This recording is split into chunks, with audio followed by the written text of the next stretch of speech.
The god moaned. He twisted and writhed as he tried to escape the dark shapes. He panted and moaned again, and then he woke. For a long while the fairest of the gods lay in half light, his brow gleaming as white as the whitest flower, his hair shining, and he tried to snare his dream, to name each form and dismiss it. But the shapes skulked in the shadows, shapeless now that he was awake, and in time his fear lapsed into a dull foreboding. He closed his eyes and began to drift. No sooner was he asleep than his ghastly skull guests crept forward yet again, monstrous forms intent on snuffing out the light of him. He threshed and kicked. He called out, and his own shout woke him. Once more he felt fearful and exposed and doomed. When the gods and goddesses heard about Baldur's dreams, they anxiously gathered to discuss their meaning. They said that he was the most merciful, the most gentle, and loved of them all, the least deserving of such unwelcome night visitors. They said nothing tainted had ever crossed the threshold of Breidablik before, but all they said only disturbed them more. They could not unravel Baldur's dreams. "I will go myself," said the Allfather, Baldur's father, "and return with a meaning." The magician, old as time, stood up and hurried out of the council.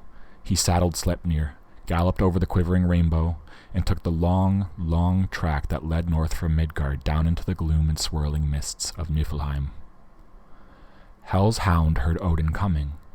The hair on Garm's throat and chest was caked with blood, and he bayed from his cliff cave at the entrance of the underworld. The Master of Runes took no notice. He galloped so hard that the frozen ground thrummed under Sleipnir's 8 hooves, and he did not let up until he had reached Hel's forbidding hall. Here Odin dismounted. He peered into the hall. It was packed out with the dead, and gleaming with gold rings and gold ornaments, and then led Sleipnir round to the east door which Osiris was buried.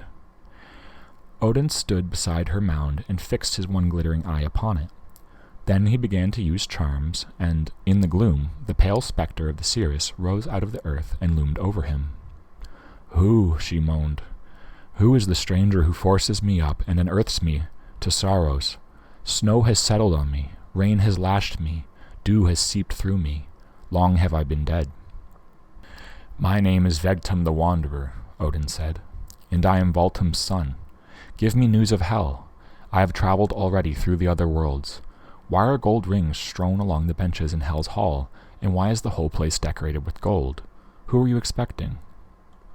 "The shining mead," said the Osiris, "is brewed for Baldur. A shield covers the cauldron. For all their glory, the gods will be filled with despair. I was unwilling to speak, and I will say no more now." "Osiris, you must stay," Odin said. "You must answer all that I ask. Who will slay Baldur and drain the lifeblood of Odin's son?" "Blind Hod will carry a fatal branch. He will slay Baldur and drain the lifeblood of Odin's son.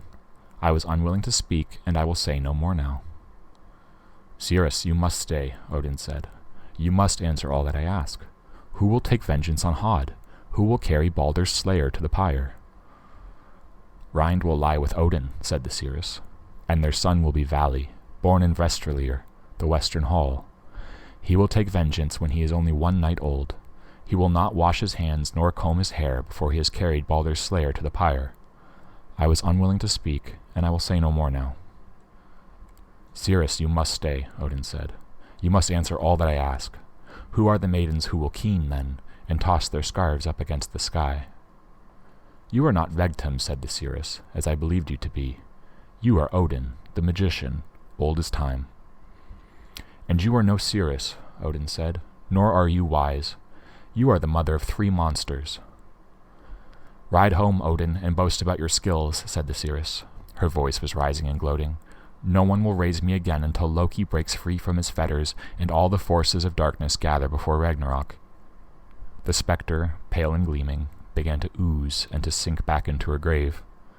Then Odin turned away and mounted Sleipnir with a heavy heart. The gods and goddesses gathered in the shadow of Baldur's terrible dreams that threatened to pitch him into the darkness forever. Not one of them doubted his life was in danger, and for a long time they discussed how to protect him. The gods and goddesses thought of all the ways in which one can die. They named each earth thing, sea thing, and sky thing that can cause sudden death. Then Baldur's mother, Frigg, began to travel through the 9 worlds and get each and every substance to swear an oath that it would not harm Balder. Fire swore an oath, water swore an oath, iron and every other kind of metal swore an oath. The stones swore oaths. Nothing could stay Frigg from her mission or resist her sweet troubled persuasion. Earth swore an oath, the trees swore oaths. Each kind of illness swore an oath.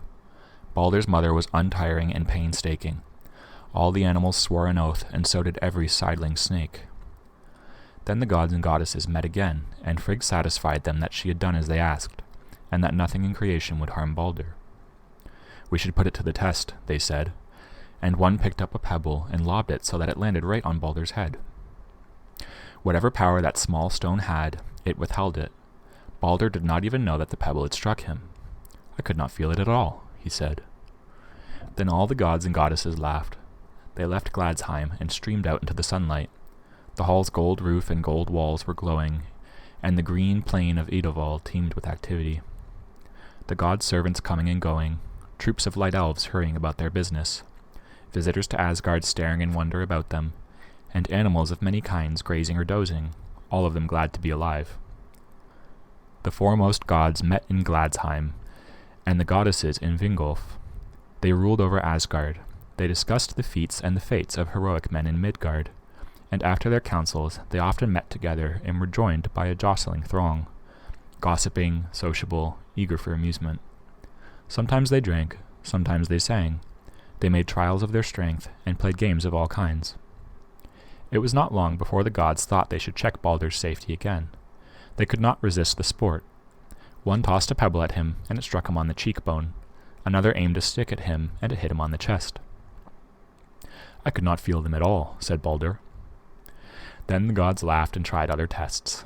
One thing led to another, and soon they became very bold. They made Balder stand against a wall as a target. Some threw darts with wicked points at him, and the darts bounced off him and fell at his feet. Some brought in stones and hurled them at him. The rest struck at him with axes and slashed at him with swords, and the tempered metal would not scathe Balder. It would not even graze him.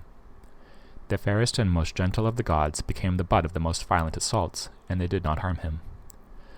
Everyone present enjoyed this new game hugely, and they all rejoiced that it was impossible to hurt him. All except Loki. The sly one watched with distaste and impatience. Trouble and suffering were meat and drink to him, and it sickened him to see that Balder was immune from every kind of attack. This grudge grew in him day by day, and began to consume him.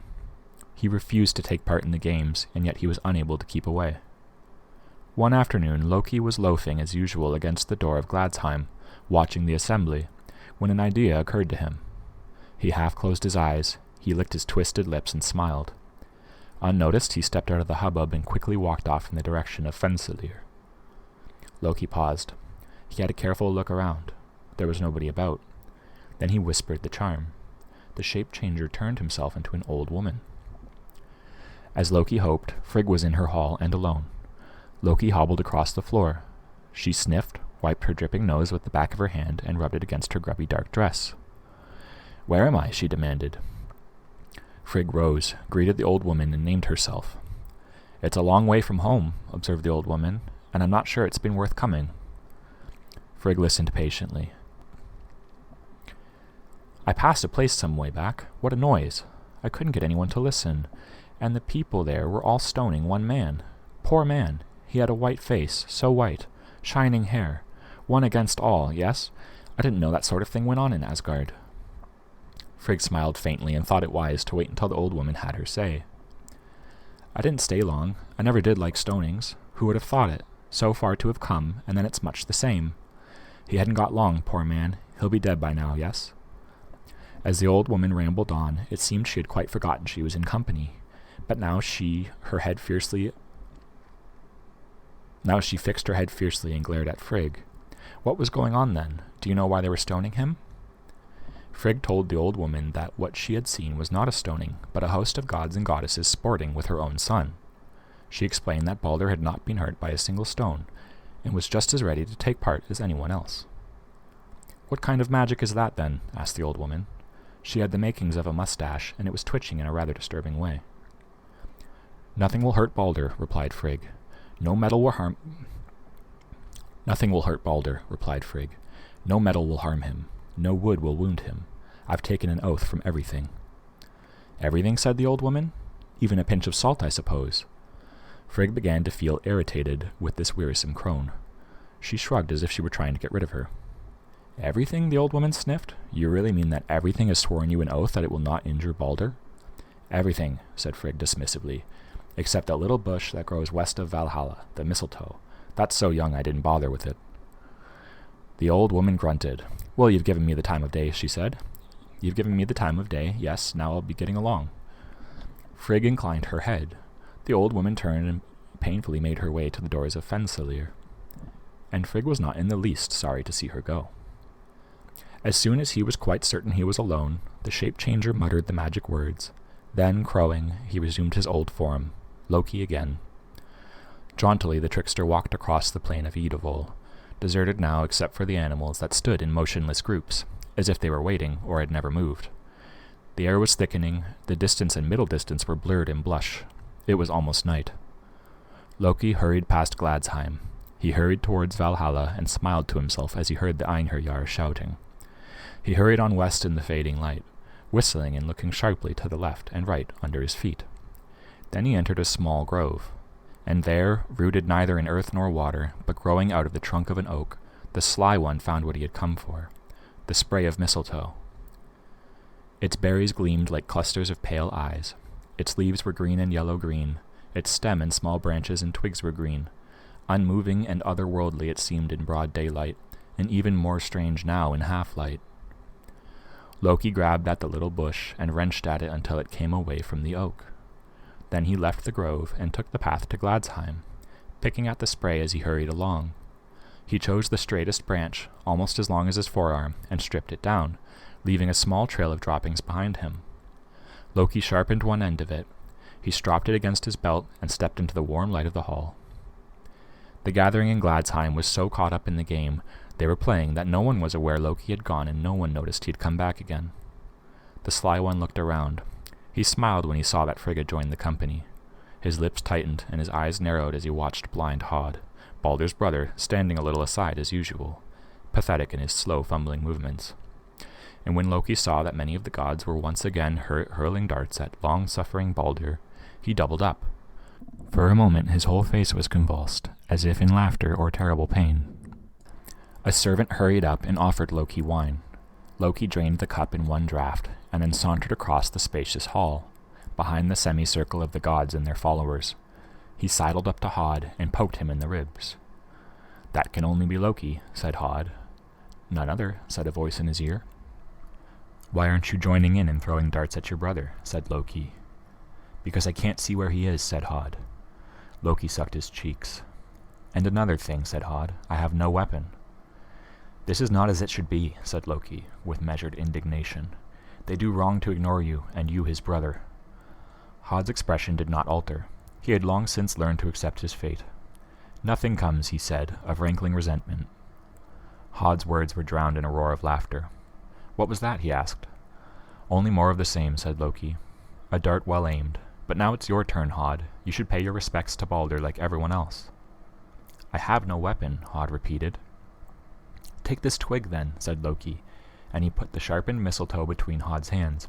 I'll show you where he's standing. I'll stand behind you and guide your hand. Loki's eyes were on fire now. His whole body was on fire. His face was ravaged by wolfish evil and hunger. Hod grasped the mistletoe and lifted his right arm. Guided by Loki, he aimed the dart at his brother Balder. The mistletoe flew through the hall, and it struck Balder. It pierced him and passed right through him. The god fell on his face. He was dead. There was no sound in Gladsheim. No sound, only the roaring of silence. The gods could not speak. They looked at the fairest and most wise of them all, shining and lifeless, and they could not even move from where they stood to lift him. The gods stared at each other, and then they turned to stare at Hod and Loki. They had no doubt. They were all of one mind who had caused Balder's death, and yet none of them were able to take vengeance. The ground of Gladsheim was hollowed, and no one was ready to shed blood in the sanctuary. Hod could not see the fearsome gaze of those gathering. Loki could not withstand it. He loped towards the doors of Gladsheim and slunk away into the darkness. Then the terrible silence was broken. One goddess began to weep, seized by wild grief, and the weeping of one unlocked the floodgates of them all. When they tried to speak, they found that they could not tell their grief, and their words were choked with tears. Odin himself was there, and of all the gods and goddesses he was the most deeply afflicted.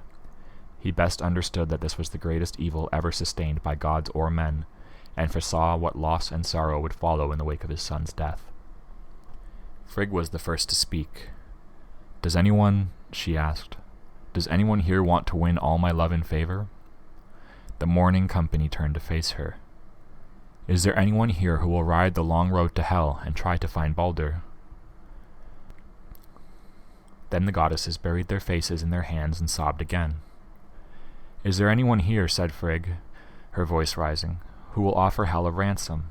Offer her a ransom if she'll allow my son Baldur to come home to Asgard again." Then Hermod stepped forward, Odin's son whom everyone admired for his boldness. "I will," he said. "I am ready to go." Gladsheim began to breathe and sound again. Odin gave servants orders. They hurried out of the hall and soon returned with Sleipnir, Odin's own horse. Allfather took the reins and handed them to Hermod.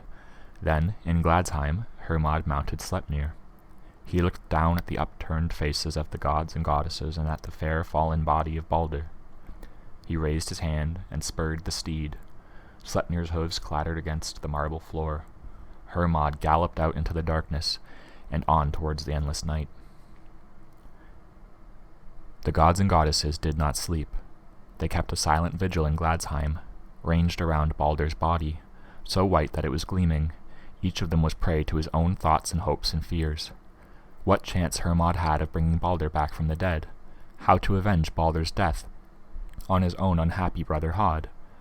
What kind of punishment would begin to suffice for Loki? And what meaning the death of one must have for them all? Day began to dawn, a lightning in the east at first mysterious, then quickly gathering speed and spreading in every direction. Then with aching hearts 4 of the gods lifted Baldur's body onto their shoulders, and all the others formed a long cortege. They carried him down to the sea and laid his corpse near Ringhorn, his own great boat with its curved prow. The gods wanted to build Baldur's pyre in the waist of the boat, up against the mast. They took hold of the stern and tried to launch the boat, but their grief had so exhausted them that they could not summon up the strength to shift it on its rollers. Then the gods sent a messenger speeding to Jotunheim to ask for the help of the giantess Hyrrokin. A great crowd out of Asgard sat near the water, watching the pulse of the waves. They were pensive and subdued, none of them so strong that he could escape the flux of his own feelings and comfort the others. In a while Hyrrokin came. She was huge and grim, riding a wolf with vipers for reins. As soon as she leaped off her steed, Odin summoned 4 berserks and told them to watch over the wolf and the vipers and ensure they caused no harm. The very sight of the 4 men in their animal skins angered the wolf. Its eyes flickered and it snarled. The berserks seized the viper reins, but they were unable to hold the wolf fast. First it dragged them one way, then another, slithering helplessly through the sand as it tried to break free. Then the berserks became as mad as wolves themselves, and in fury they rained blows on the wolf with their club-like fists. They struck it down and left it for dead in the sand. Hyrrokin, meanwhile, stalked up to Ringhorn. She looked at the boat, so large and yet so sweeping and graceful, and gripped the prow. Then she dug in her heels, and with a horrible grunt she pulled so hard that Ringhorn raced screaming down the rollers and crashed into the water. The pine rollers burst into flames, and the 9 worlds trembled. "Enough," shouted Thor. His fingers closed round his hammer, and he felt his old strength surging back into him. Hyrrokin looked at Thor scornfully. "Enough," repeated Thor. "I'll teach you respect." But Odin and several other gods hurried to Thor's side and restrained him. They took his arm and reminded him, "She is here at our bidding." "I'll crack her skull," muttered Thor. "It would be wrong to injure her," said the gods. "Leave her, ignore her." And slowly Thor's volcanic anger subsided inside him. He kicked at the sand, causing a sandstorm, and walked up and down. Then the 4 gods who had carried Baldur's body down to the sea gently raised it again and waded out to Ringhorn, rocking on the water. They set down his spotless body on a high bench, covered in crimson cloth. Baldur's wife, Nanna, was watching, and when she saw Baldur lying there lifeless, her body shook. She could not control it. She was tearless, in too much pain for tears now. Then Nanna's heart broke. The daughter of Nep died there, and she was carried out to Ringhorn and laid beside her dead husband. The cortege had swollen to a vast gathering. Odin was there, his ravens, thought and memory, perched on his shoulders. Frigg accompanied him, and so did the Valkyries, Shaker and Mist.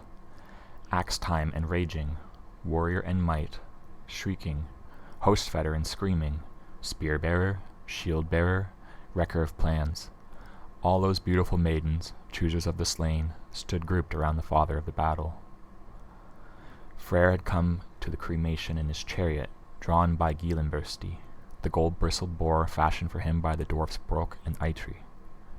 Heimdall had ridden out of Asgard on his mount Gold Tuft, and Freyja sat in her chariot drawn by cats. The elves were there, the dwarfs were there, and hundreds of frost giants and rock giants stood there too, a great gang who had followed Hyrrokin out of Jotunheim. That was a vast concourse, a mingling of mourners and the merely curious on the foreshore, scuffing the strip of sand that never wholly belongs to earth or sea. The seabirds rose and wheeled and dipped. Screaming, the sea sobbed, and everyone there watched the ritual on Ringhorn. A pyre was built around the body of Baldur and his wife Nanna. Dry bundles of sticks that needed nothing more than a spark to leap into their own life and consume the lifeless bodies that lay upon them, releasing their spirits to travel on. Then many treasures were laid within Ringhorn, buckles and brooches and rings, clasps and pins, and not only treasures but knives and buckets, and scissors and spindles and spades, and all the fabric of life. Baldur's horse, meanwhile, was galloped along the foreshore and worked into a steaming sweat. Then a servant plunged a short dagger into its throat. It gave a violent jerk and, without a sound, crumpled amongst the wrack. No sooner was it dead than its body was hacked up, and the pieces were thrown into Ringhorn. Now Odin strode through the shallows and gripped the gunwale. He climbed into the boat and stood over the body of his dead son. For some time he gazed at him. Slowly he took off his arm ring Draupnir, the gold ring that dropped 8 rings of equal value on every 9th night, and slipped it onto Baldur's arm. Then Odin bent down and put his mouth to Baldur's ear. Again he gazed at his son, then he left Ringhorn.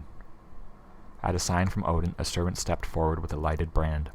He set fire to the pyre, and at once a steady plume of smoke, twisting and spiraling, rose into the calm air. Thor raised his hammer. Slowly and solemnly he intoned the magic words to hollow the cremation. Then a dwarf called Lit, who had lost all interest in the proceedings, came running along the water's edge. He passed right in front of Thor, and Thor was so enraged that he put out a foot and tripped him.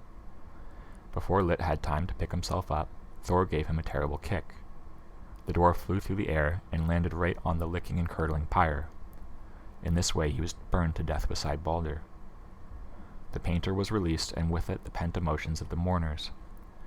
They wept as the boat began to drift out, rocking across the water. They wept and they talked about Baldur, the most beautiful, the most gentle, the most wise of them all. Ringhorn rode across the water.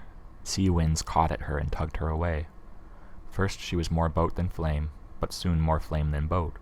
She was a quivering shape, a farewell on the horizon, moving on under a great cloud of her own making. For 9 nights Hermod rode through a valley so deep and dark that he was unable to see anything. The ground fell away from him, and the cold fingers of the underworld began to reach up towards him and search him. The god crossed many rivers, all of which spring from the seething cauldron of Hrivgelmir. Cool Sfiol and defiant Guntra, Fjorm and bubbling Fimbulthul, fearsome Slid and storming Hrid, Silg, Ilg, broad Vid, and Leapt, which streaked past like lightning. At last Hermod came to the icy river Gjöll, a swirling torrent of water. Sleipnir needed no spurring. He galloped across the bridge there. It was thatched with strips of gold. On the far side, Hermod was stopped by the maiden Modgud, warden of the bridge. She raised one pale arm, and it gleamed with an unearthly pallor. "Before you go further," she said, "tell me your name and your lineage." Hermod kept quiet. 5 troops of dead men came this way yesterday," said Modgud. "They rode over this bridge, but you make as much noise as they all made together." Still Hermod said nothing. "I can't say you look like a man who has died," said Modgood. "Who are you?" "I am Hermod," said the god, "and I am Odin's son. I must ride to Hel in search of my brother, Balder. Have you seen him yourself on his way here?" "He has crossed this river," Modgood replied. "He rode over this bridge, but the way to Hel is no short way, far as you have come. It's still a little further northwards and downwards." Hermod thanked Modgood, and she stepped aside. Then Sleipnir saw the way before him. Horse and rider galloped onward, so at last Hermod came to the massive gates and towering walls that Hel had set up in front of her hall, Elgidnir. Sleipnir stopped in his tracks and whinnied. Hermod dismounted and looked around the dismal light. The gates were locked, impassable it seemed, for all those not fated to pass beyond on their way to dreadful Nestrond, the shore of corpses. Hermod tightened his stirrups. He swung himself into the saddle and spurred Sleipnir fiercely. Odin's steed galloped at the gates. For a moment he seemed to pause. Then he gave a great thrust with his back legs and leaped clear of the iron gates. Hermod boldly took Sleipnir right up to Elgidnir's doors. There he dismounted once more and walked straight into the cavernous hall. Faces without number turned towards him. The faces of the newly dead, faces green and rotting, faces less flesh than bone, faces pitiful, unanswered, resigned, many scowling or leering or treacherous or murderous and in agony, all of them with eyes only for Hermod. But Hermod saw only the fair figure sitting in the high seat, his brother Balder. For Balder's sake and the sake of the gods, resolute Hermod stayed all night in the hall. He sat by the door and kept his own counsel, silent in that company of the dead who could not speak unless he spoke to them. He waited for Hel to rise from her sick bed and draw back its hangings, glimmering misfortune. Hel's face and body were those of a living woman, but her thighs and legs were those of a corpse, mottled and mouldering. She crept towards the gods, looking gloomy and grim. Hermod greeted Hel and told her of the grief of the gods. He said all Asgard was caught in a tear-fall and a storm of sorrow. He wove his words with care and love, and asked Hel if she would agree to let Balder ride home with him. Hel thought for a while, and her expression did not change. "I'm not so sure," she said at last, "that Balder is as much loved as people say." She waited for Hermod to reply, and Hermod said nothing. "However," said Hel, "it can be put to the test." She spoke as slowly as Ganglati and Ganglot, her aged servants, moved, so slowly that her words were only like punctuations between her silences. "If everything in the 9 worlds, dead and alive, weeps for Balder," Hel declared, "let him return to Asgard. But if anything demurs, if even one thing will not weep, Balder must remain in Niflheim." And with these words Hel slowly turned away from Hermod. Then Balder stood up, and Nanna rose from the shades and stood beside him. They walked the length of the hall. They passed between the benches of corpses, and Balder's face was white and shining. Balder and Nanna came up to Hermod and greeted him and led him out of Elgidnir. Then Balder took off the arm-ring Draupnir that Odin had fixed on him when he was lying lifeless on Ringhorn, and he put it into Hermod's hands. He said, "Give this to my father in remembrance of me." And Nanna offered Hermod linen for a headdress and other gifts. "These are for Frigg," she said, "and this is for Fula." She handed Hermod a gold ring. Hermod took leave of Balder and Nanna. He mounted Sleipnir and rode without rest until he reached Asgard, and there in Gladsheim he told the gods and goddesses all he had seen and all that had been said to him.